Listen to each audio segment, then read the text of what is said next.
نحمدہ و نصلی علی رسولہ الکریم اما بعد فاعوذ باللہ من الشیطان الرجیم بسم اللہ الرحمن الرحیم۔ معزز سامعین، ہمارے اسلامی معاشرے میں ہر چیز کے اور ہر معاملے کے کچھ نہ کچھ شرعی احکام ہیں، ان سے روگردانی کر کے ہمارا مسلم معاشرہ کبھی بھی اپنا مثبت وجود باقی نہیں رکھ سکتا۔ بالخصوص کسی بھی انسان کے بارے میں اس کے کفر اور اسلام کا فیصلہ کرنے سے پہلے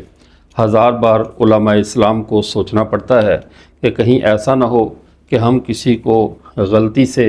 جانے انجانے میں اسلام سے نکال بیٹھیں یا کسی غیر مسلم کو اسلام میں داخل کر دیں۔ اس لیے اسلام کے اندر ان چیزوں کے بڑے سخت اور سنجیدہ احکامات ہیں۔ اگر کسی شخص کو کافر قرار دیا گیا تو اس کے بارے میں 10 احکامات ہیں۔ پہلا حکم یہ ہے کہ وہ مباح الدم ہو جاتا ہے، اس کا قتل کرنا جائز ہو جاتا ہے، جیسا کہ علامہ علاء الدین کاسانی رحمۃ اللہ علیہ نے اس کے بارے میں صراحتاً لکھا، منہا اباحۃ دمہ اذا کان رجلا حرا کان او عبدا لسقوط عصمتہ بالردۃ، کہ اگر کسی شخص نے ارتداد کا رستہ اختیار کیا تو اس کا قتل جائز ہو جائے گا، اس کا خون مباح ہو جائے گا اگر وہ مرد ہے اور آزاد ہے۔ تو اب آزاد ہے یا غلام، دونوں صورتوں میں اس کا خون حلال ہو جائے گا، اس کی عصمت ارتداد کی وجہ سے ساقط ہو گئی۔ اس لیے کہ آپ صلی اللہ علیہ وسلم نے ارشاد فرمایا، من بدل دینہ فاقتلوہ، جو شخص اپنے دین کو تبدیل کر دے اس کو قتل کر دیا جائے۔ یہ ایک نقصان ہے کسی کی تکفیر کا، کہ تکفیر کا مطلب یہ ہے کہ آپ نے اس کو مباح الدم قرار دے دیا۔ دوسرا نقصان وہ زوال ملکیت ہے۔ اگر وہ پہلے مسلمان تھا، اس کی تکفیر کر دی گئی تو گویا کہ آپ نے اس کی ملکیت کو، اس کی ملک میں موجود منقولہ اور غیر منقولہ سامان کو ریاست کی ملکیت قرار دے دیا، اس کی ملک اپنی اموال سے زائل ہو گئی۔ اس لیے ایک بات تو فقہاء نے یہ بھی رائے دی، اگر وہ 3 دن تک اپنے اس کفر سے باز آ جاتا ہے، ارتداد سے توبہ کر لیتا ہے، تو اس کے مال پر اس کی ملکیت بحال رہے گی۔ لیکن اگر وہ ارتداد سے توبہ نہیں کرتا تو اس کا تمام مال ریاست کی ملکیت ہوگا، اس کو بیت المال میں داخل کر دیا جائے گا اور اس کے مال کو مسلمانوں کے مفاد عامہ میں استعمال کیا جائے گا۔ اس شخص کی ذاتی طور پر اس مال کے اوپر کوئی ملکیت بھی باقی نہیں رہے گی۔ ہاں، اگر عورت مرتد ہو جائے تو زوال ملک کا حکم اس پر نہیں لگے گا، کہ عورت کے احکام اس معاملے میں مرد سے جدا ہیں۔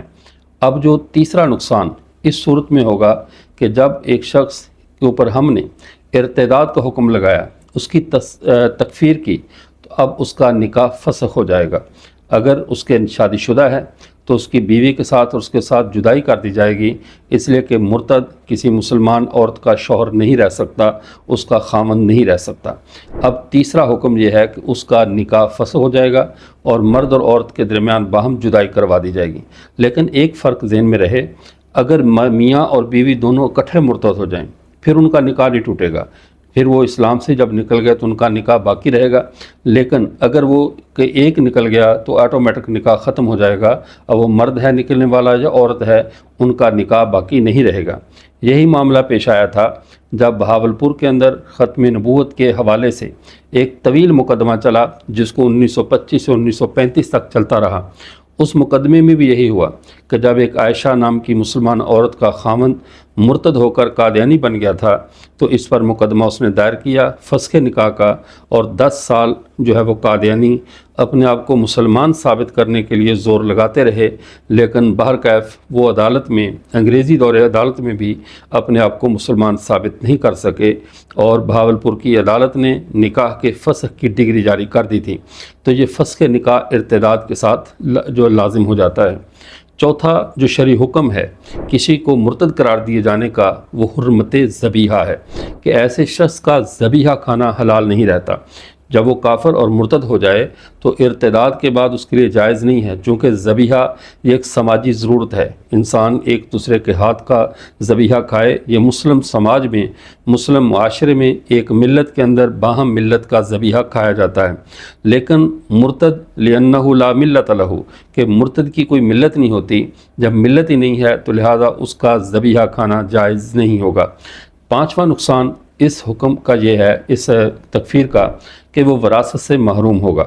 اگر وہ مسلمانوں سے مرتد ہو کر کفار میں چلا گیا، اس کے اوپر تکفیر کا حکم لگا دیا گیا، اب وہ شخص مرتد ہے، اس کی وراثت کا مسلمان جو ہے وہ وارث نہیں بنے گے، اور مسلمانوں کے مال کا وہ بھی وارث نہیں بنے گا، یعنی وہ اگر مرتد ہے۔ اب یہاں پہ ایک اور بات بھی سمجھنے کی ہے، ہمارے معاشرے میں جو موجودہ دور میں ایک عام بحث چلتی ہے کہ ہر شخص دوسرے کو یا اپنے والدین کو اپنی نئی تحقیق کی بنیاد پہ مرتد قرار دیتا رہتا ہے، لیکن والدین کے مرنے کے فوراً بعد وہ وراثت لینے بھی آ جاتا ہے۔ تو جو ذہن میں رہے، اگر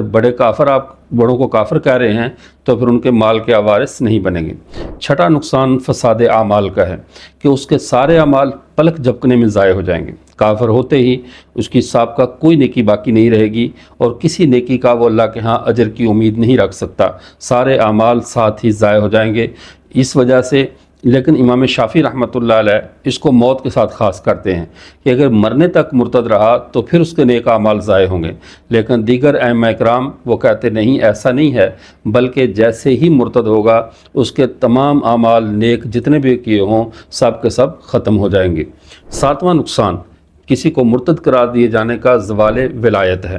آدمی اپنے اولاد کا، اپنے ماتحت افراد کا متولی ہوتا ہے، ولی ہوتا ہے، لیکن اگر کوئی شخص مرتد ہو جائے اس کے بچوں کو اس کی ولایت سے نکال لیا جائے گا، تاکہ اس کا کفر متعدی ہو کر ان بچوں کی کفر کی طرف نہ لے جائے۔ ان کے بچوں کی پھر نگہداشت اسلامی حکومت کرے گی، یا مسلم سوسائٹی یا اسلامی ادارے اس کی نگہداشت اور حفاظت اور تربیت کی ذمہ داری جو ہے وہ انجام دیں گے۔ اس کے ماسوا کسی کے لیے بھی یہ جائز نہیں ہوگا کہ اس کا بچے اس کی ولایت میں رہنے دیے جائیں، اس کا حق ولایت بچوں سے ختم ہو جائے گا۔ آٹھواں نقصان یہ ہوگا کہ اس کو مسلمانوں کے قبرستان میں دفن نہیں کیا جائے گا، اس کا جنازہ نہیں پڑھا جائے گا، اور مسلمانوں کی دعا سے وہ محروم ہوگا۔ مسلمانوں کے جنازے اور دعائیں اور قبرستان یہ مختص ہیں خاص مسلمانوں کے لیے، اس کے علاوہ کسی کے لیے بھی جائز نہیں ہے کہ اس کا جنازہ پڑھا جائے غیر مسلم کا، یا اسے مسلمانوں کے قبرستان میں دفن کیا جائے۔ جب کسی کو کافر قرار دے دیا، گویا کہ اب یہ مسلمانوں کی ملت سے خارج ہو چکا، اب مسلمانوں کی دعاؤں سے بھی محروم ہو گیا۔ نواں نقصان جواز لعنت کا ہے کہ ویسے مسلمان پہ لعنت کرنا جائز نہیں ہے، حرام ہے کسی مسلمان پر لعنت کرنا، لیکن اگر کسی شخص نے ارتداد کا رستہ اختیار کیا تو اس پر لعنت کرنا علماء کے ہاں، بعض علماء کے ہاں جائز ہو جاتا ہے، کہ الا یہ بعض نے یہ قید بھی لگائی کہ اگر اس کا اسی کفر پر مرنا یقینی ہو، اس کے مرنے کے بعد اس پر جیسے ابو جہل ہیں، ابو لہب ہیں، ان پر لعنت کرنا جائز ہے، لیکن جیتے جی ان پہ لعنت نہ کی جائے، یہ احتیاط ہے۔ ممکن ہے اللہ اس کے دل کو پھر حق کی طرف پھیر دیں اور وہ تائب ہو جائے۔ لعنت چونکہ بہت ظالم چیز ہے، اس لیے حتی المقدور اس کو بچایا جائے، لیکن فی نفس ہی کفر کی وجہ سے لعنت کا اس کے لیے جواز ہو جاتا ہے۔ اور دسواں اور آخری نقصان جو ہے وہ خلود فی النار کا ہے کہ جب ایک آدمی ملت سے نکل کر کفار میں چلا گیا، اسلام سے نکل کر اس نے کفر کا راستہ اختیار کیا، تو ایسا شخص ہمیشہ ہمیشہ جہنم کی آگ میں رہے گا، اس لیے کہ اس نے ملت اسلام سے روگردانی کی ہے، انحراف کیا ہے۔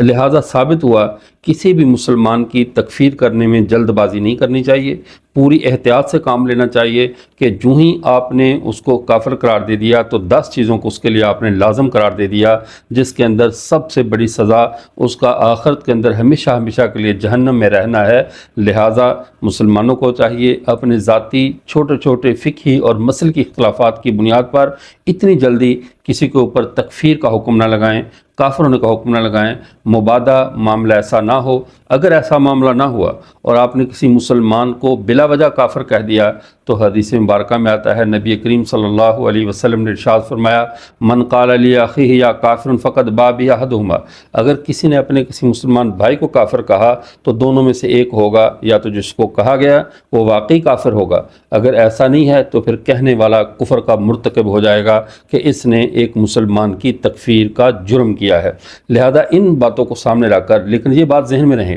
کہ ان میں سے جو مسلمانوں کے ساتھ عوام الناس سے متعلقہ احکام ہیں وہ صرف 2 ہیں، ایک تو نکاح کہ مسلمان کے ساتھ نکاح نہ کریں، ان کی درمیان میں جدائی واقع ہو جائے گی، اور دوسرا ان کا ذبیحہ نہ کھائیں۔ باقی ان کا قتل کیا جانا مرتد کا، یا اس کی وراثت سے اس کو محروم کیا جانا، یا ولایت کو ختم کیا جانا، یہ کام ریاست کا ہے، یہ عوام الناس کے کرنے کا یہ کام نہیں ہے۔ اللہ تعالی ہم سب کو شریعت کو سمجھ کر اس کے اوپر چلنے کی توفیق عطا فرمائے۔ وآخر دعوانا الحمدللہ رب العالمین۔